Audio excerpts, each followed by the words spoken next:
ब्रह्ममुरारि सुरार्चितलिङ्गं निर्मलभासित शोभितलिङ्गम्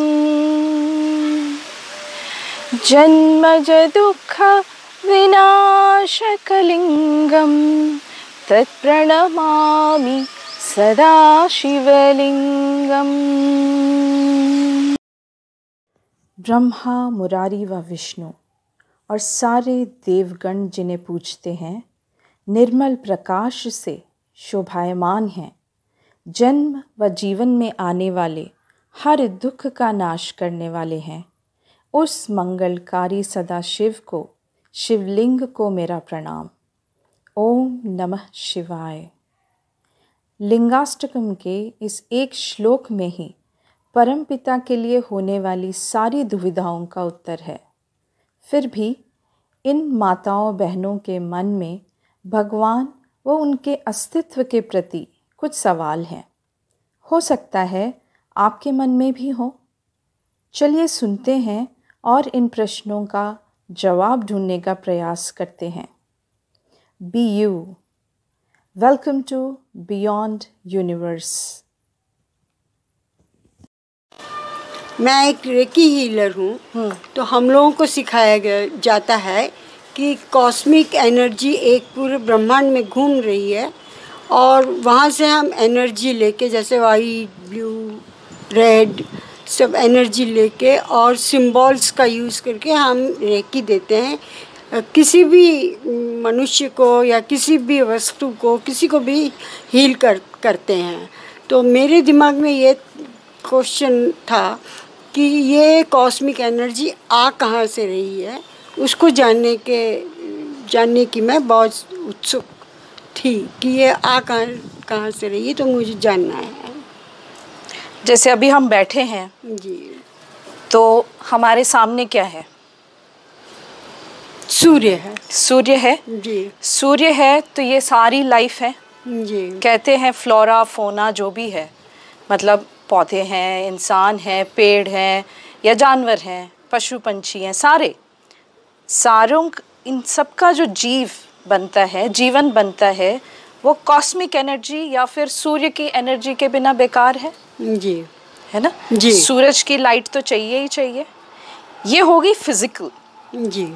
और जब आप रेकी करते हैं जी, तो रेकी आप ये नहीं करते कि सामने जो बैठे हैं उनके लिए नहीं करते, आप जो दूर दूर बैठे होंगे उनके लिए भी आप रेकी में उनको एक वाइब्रेशंस पूरे ब्रह्मांड, हाँ, पूरे उसको देते हैं हम, राइट? उसमें होल वर्ल्ड का भी है। हाँ, आप पूरे वर्ल्ड को देते हैं। ठीक है। तो ये हो गया फिजिकल वर्ल्ड के लिए सूरज जैसे जरूरी है।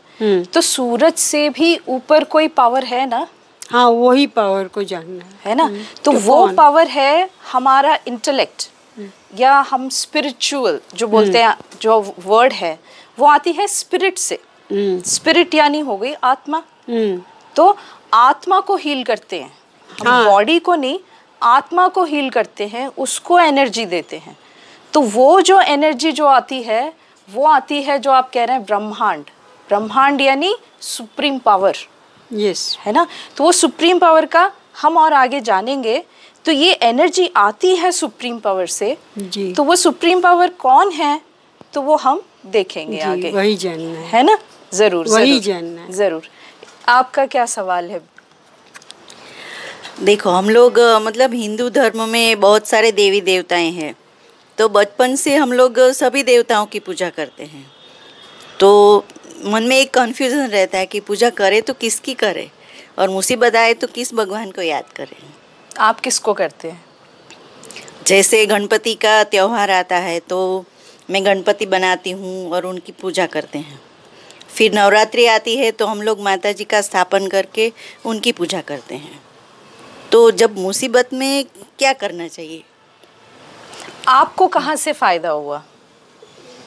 आप यहाँ तक क्यों आई? तो मुझे मतलब लगा कि शांति कहाँ से मिलेगी। सनातन धर्म के हिसाब से इस भारत की धरा पर 33 करोड़ देवी देवताओं का वास रहा है और भारत को सोने की चिड़िया भी कहते थे, है ना। आज भारत का पॉपुलेशन कितना है? 140 करोड़ से भी ज़्यादा। इसके अलावा आप देखेंगे एक या समझ लीजिए 3-4 पीढ़ियों से भी काफ़ी भारतवासी दूसरे अलग अलग देशों में बस गए हैं। आप कुछ कंट्रीज़ का नाम ले लीजिए, जैसे सिंगापुर है, Malaysia, Nepal, Fiji, Sri Lanka, Mauritius, Seychelles, UAE, UK, ऐसे बहुत से इंडियंस हैं जहाँ पे बस चुके हैं बहुत पीढ़ियों से। इसके अलावा USA, Australia, Canada, south Africa, UK, कितने सारे इंडियंस हैं, है ना। उन सबको अगर मिलाकर कम से कम संख्या भी अगर हम जोड़ लें, करीब 60 करोड़ भी हम जोड़ लें, तो करीब 200 करोड़ के आसपास भारतवासी आज सारे विश्व में बसे हुए हैं, चाहे मूल रूप से भारत में हो या भारत से निकलकर कहीं और सेटल हो गए हों, वैसे, है ना। और 33 करोड़ देवी देवताओं के हिसाब से अगर हर 7 भारतीय के मन में एक नए देव या देवी के प्रति श्रद्धा है, सारे देवताओं को पूजने के बाद भी आज मन में खालीपन है, चाहे इष्ट देव के रूप में, कुल देव के रूप में कितने देवों को हम पूजते हैं, फिर भी शांति क्यों नहीं मिल रही है ना। और आखिर ये कन्फ्यूजन क्यों, कहाँ से आई? इसका मतलब इन सब के ऊपर भी कोई परम शक्ति है जिनसे अभी तक हम जुड़ नहीं पाए, है ना। मानते हैं ना, क्योंकि जो देवताओं को हम पूजते हैं वे कोई न कोई युग में होकर गए हैं, जिनका हमारे जैसा आकार है, शरीर है, वह कोई न कोई जीव का आकार है। जैसे हनुमान जी, गणेश जी, दूसरी आकृतियां हैं, वे हैं तो जीव ना, पर उनमें दिव्य शक्तियां थी तो हम उन्हें देवताएं बुलाते हैं। मगर परमात्मा तो निराकार है, जीवन मृत्यु के चक्कर से परे हैं। जय महादेव। दीदी, मेरा एक सवाल है कि शिव अनंत है, उसकी पूजा भी करते हैं हम, लेकिन एक्चुअली में शिव जी की उत्पत्ति कहाँ से हुई और कब हुई? बस ये मेरा एक सवाल है। जैसे हम इंसान भी कहते हैं ना, अंडा पहले या मुर्गी पहले? मुर्गी पहले। कैसे? मतलब वो भी अंडे में से ही आई है, मुर्गी भी।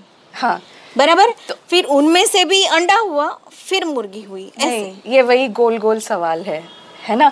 अभी मैं कहूँ, ये अभी सूरज की ही बात कर रहे हैं, तो सूरज की उत्पत्ति कहाँ से हुई? तो उसका आपके पास कोई जवाब है? नहीं। तो एवर एग्जिस्टेंस है, मतलब हमेशा ही है। हाँ, है ना। हाँ। चाहे युग बदल जाए, साल बदल जाए, या हमारे जो पूर्वज इतने सारे बदल जाए, परंपराएं बदल जाए, बट सूरज तो अपने टाइम से आता है, हाँ, जाता है। Yes yes yes. सूरज का एग्जिस्टेंस कभी खत्म हुआ नहीं होता है। तो शिव का क्यों खत्म होगा? शिव वो हैं, स्वयंभू हैं। हाँ। शिव को कहा जाता है स्वयंभू हैं, यानी अपने आप में ही उनका एग्जिस्टेंस है ना। वो ना पैदा होते हैं, ना किसी को पैदा करते हैं। कोई लाइट, सूरज किरणें देती हैं तो हमारा सबका जीवन है। यस। है ना। तो परमात्मा की एनर्जी है तो हम सब आत्माओं का जो जीवन है वो है, एग्जिस्टेंस है, या फिर मैं ये कहूँ गाइडेंस है। एक शिव की वजह से ही हमें लाइफ में आगे जाने की हिम्मत मिलती है। चाहे आप कोई भी नाम से बुला लें, वहीं से हमें एनर्जी मिलती है। है ना। चलिए, थैंक यू। वेलकम। मैं आर्य समाज परिवार को बिलोंग करती हूँ। हमेशा से ही आर्य समाज परिवार की सदस्य रही हूँ। और लेकिन मेरे मन में हमेशा से परमपिता परमेश्वर का ध्यान करते हैं, लेकिन फिर भी मन में हमेशा एक ये प्रश्न रहता है कि हम किसका ध्यान करें। हम लोगों को कन्फ्यूज़न रहता ही है हमेशा से, क्योंकि मूर्ति पूजा में तो हम विश्वास करते नहीं हैं, क्योंकि आर्य समाज ने हमें यही सिखाया है कि मूर्ति पूजा नहीं करनी चाहिए। तो फिर हमारे मन में यही सवाल हमेशा रहता है कि हम किसका ध्यान करें। तो आप इस पे ज़रा प्रकाश डालिए। देखिए, प्रकाश भी आ गया। तो जैसे इनको भी मैं कह रही थी, किसकी पूजा करें। ये बहुत सारों को पूजते हैं और आप हैं किसी को नहीं मानते हैं, है ना। अब किसी को नहीं मानते, फिर भी परमपिता परमात्मा को मानते हैं। जी जी, ठीक है। अगर मैं संस्कृत का या हिंदी का कह लें, थोड़ा ग्रामर हम रिपीट करते हैं। अगर मैं कहूँ स्त्रीलिंग, तो हम क्या कह रहे हैं, किसके बारे में कह रहे हैं? देवियों के बारे में। स्त्रीलिंग, हाँ। अगर ग्रामर है, हाँ, तो मतलब जो स्त्रीलिंग यानी जो भी चीजें स्त्रीलिंग से जुड़ी हुई हैं, उसको हम स्त्रीलिंग बोलेंगे जी। हाँ। पुल्लिंग यानी जो पुरुष प्रजाति हाँ। के हैं, प्रजाति के हैं, उनसे जुड़े हुए मानेंगे जी। ठीक है। अगर मैं वही चीज मैं बोलूं शिवलिंग है, तो इसका मतलब क्या हुआ? शिव की प्रतिमा है, शिव से जुड़ा हुआ है। जो शिव से जुड़ा हुआ है, जैसे आपने कहा परमपिता परमात्मा या ज्योति स्वरूप को आप मानते हैं, ठीक है। तो शिवलिंग जो है वो 12 ज्योतिर्लिंग कहा जाता है, ठीक है। क्या कहते हैं?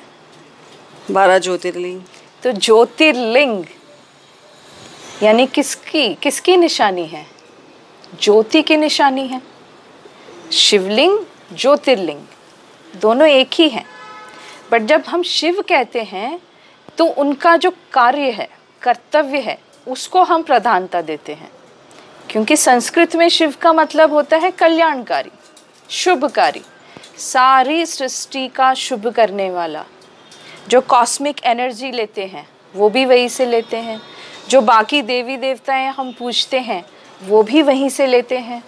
तो इन्होंने भी जो कहा वो सारी एनर्जी भी वही शिव से, वही ज्योति से आती है। ये तो एक सूरज है, बट शिव की आराधना जब करते हैं, एक लाइन है शिवोष्टकम जो है, शिवाष्टकम जो बोलते हैं, उसके अंदर एक लाइन है दिनकर कोटि प्रभाकर लिंगम, है ना।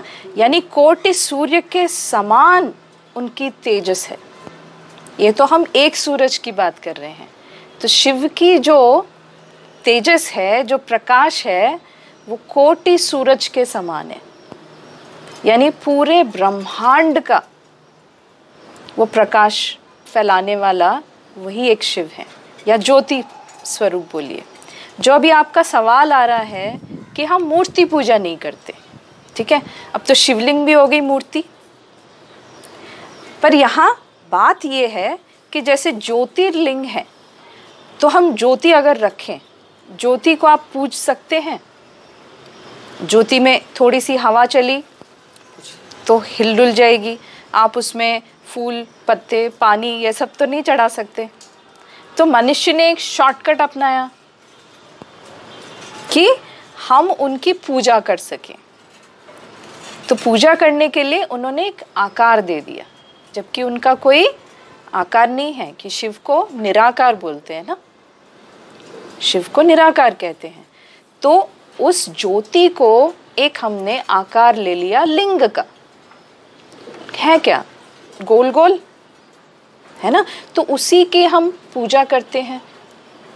पर पूजा भी कहाँ से शुरू हुई? सवाल ये उठता है कि पूजा कहाँ से शुरू हुई? जब हमने ध्यान लगाना बंद कर दिया या भूल गए, विस्मित हो गए, तब हमने पूजा करनी शुरू करी। ठीक है। जैसे आर्य समाज में आपका एक बहुत बड़ा भजन मैंने सुना है जो परमपिता के बारे में है ना, तो आप चाहें तो 2 लाइन सुना सकते हैं हमें। हे मान्यवर महेश्वर मंगल करो हमारा, पावन प्रकाश पाए परमार्थ पुण्य द्वारा। हे शांत रूप स्वामी मन शांत हो हमारा, बहती रहे हृदय में अविरल सुज्ञान धारा। फिर अंत में पिताश्री तुमको नमन करें हम, वेदों के ज्ञान द्वारा जीवन सफल करें हम। अब आप ही अपने आप से इसका मतलब भी बताइए, क्या है?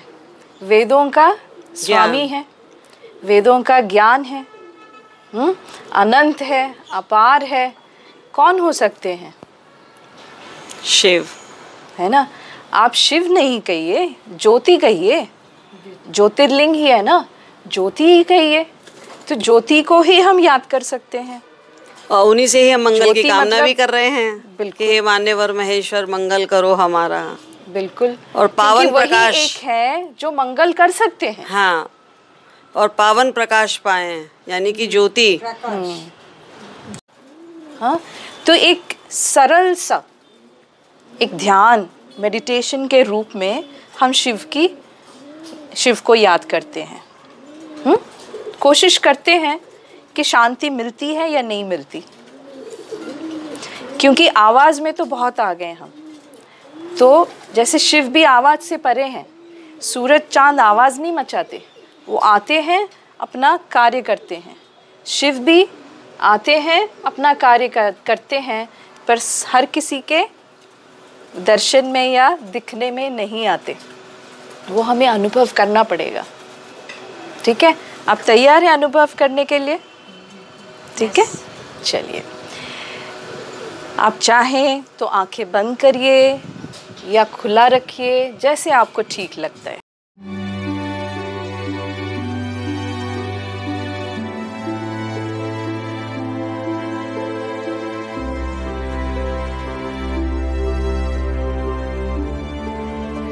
एक सूर्य से इस धरती पर सारा जीवन है और कीटाणुओं का नाश भी होता है। परमात्मा तो वो ज्ञान सूर्य है जो इस सूर्य, चांद और सारे ब्रह्मांड का मालिक है, जिनकी याद के तप से हमारे दुर्गुण रूपी कीटाणु नाश हो जाते हैं और हमें स्वच्छ और स्वस्थ जीवन मिलता है। सूर्य प्रकाश तो देता है, मगर आग का गोला है, जिनसे नज़दीकी हमें नुकसान पहुंचा सकती है। और परमपिता कोटि सूर्य के समान तेजोमय है, मगर निर्मल और शीतल है, जिनसे हम जितना निकट रहेंगे हमें उतना ही शांति और शीतलता का अनुभव होता है। बैजनाथ किसी को शोर शराबे से नहीं मिलते, पर तप करने से, तपने से ही मिलते हैं। जिन ऋषि मुनि धर्मात्माओं को ज्ञानोदय हुआ, उन सब ने एकांत में तपस्या की और सबको दिव्य ज्योति का साक्षात्कार हुआ। वह ज्योति ही शिव है, परम सत्य है और अत्यंत सुंदर है। इस शिवरात्रि उपवास, उप यानी पास, वास यानी रहना, सोमनाथ के सबसे निकट रहे, प्रेम का जल और श्रद्धा का दूध चढ़ाएंगे। उस महादेव को अंग संग रखने से, दिल से ध्यान करने से शांति, प्रेम, आनंद, खुशी सब कुछ आपे ही मिलता है। बस उस ज्योति स्वरूप का दीदार हमेशा करते रहे।